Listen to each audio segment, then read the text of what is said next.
السلام علیکم۔ امید کرتی ہوں کہ اللہ پاک کی رحمتیں برکتیں آپ پر برس رہی ہوں گی۔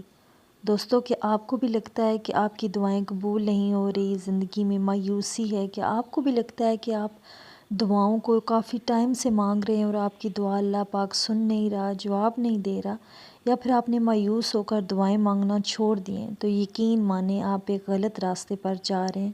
آپ اس ذات سے بدگمان ہو رہے ہیں جو کل کائنات کا بنانے والا ہے، چلانے والا ہے۔ ہمارا کام ہے رب کے آگے جھکنا، مانگنا، رب جب چاہے ہمیں عطا کرے۔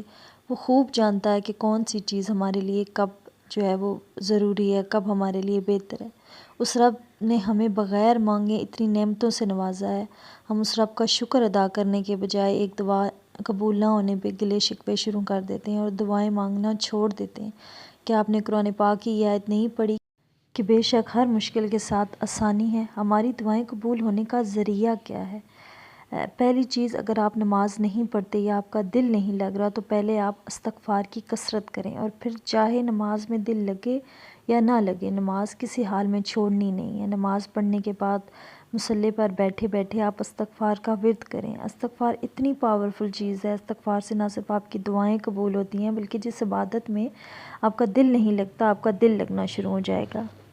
آپ عبادت کو شوق سے کرنے لگیں گے، گوش و خروش سے کرنے لگیں گے، اور آپ کو اللہ پاک سے رشتہ جوڑنا اچھا لگنے لگے گا، دین کی باتیں کرنا آپ کو اچھا لگنے لگے گا، دین کی باتیں سننا آپ کو اچھا لگنے لگے گا۔ تو آپ نماز میں دل لگے یا نہ لگے، آپ نے سب سے پہلے آپ نے نماز کی پابندی کرنی ہے، اور پھر آپ نے اس کے بعد جو ہے نماز کے بعد استغفار کرنے کے بعد آپ نے حسبنا اللہ و نعم الوکیل پڑھنا ہے۔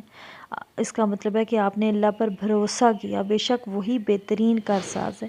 اور جب آپ اپنے رب پر بھروسہ کر لیتے ہو تو پھر آپ کا دامن جو ہے وہ خالی نہیں رہتا۔ رب سے دعا کریں کہ اللہ پاک ہماری ضروریات کو پورا کریں، اللہ پاک ہماری جائز خواہشات کو پورا کریں، لیکن اس کے ساتھ ساتھ یہ بھی دعا کریں کہ اللہ پاک ہمیں گناہوں سے بچنے کی توفیق عطا کریں۔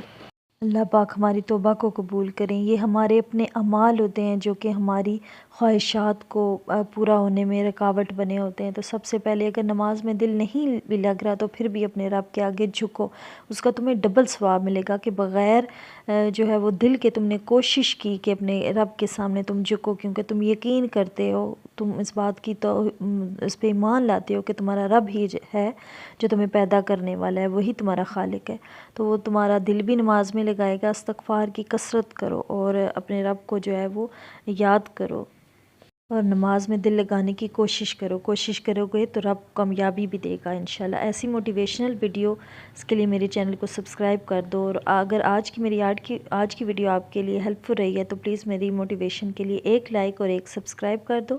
اللہ حافظ، جزاک اللہ۔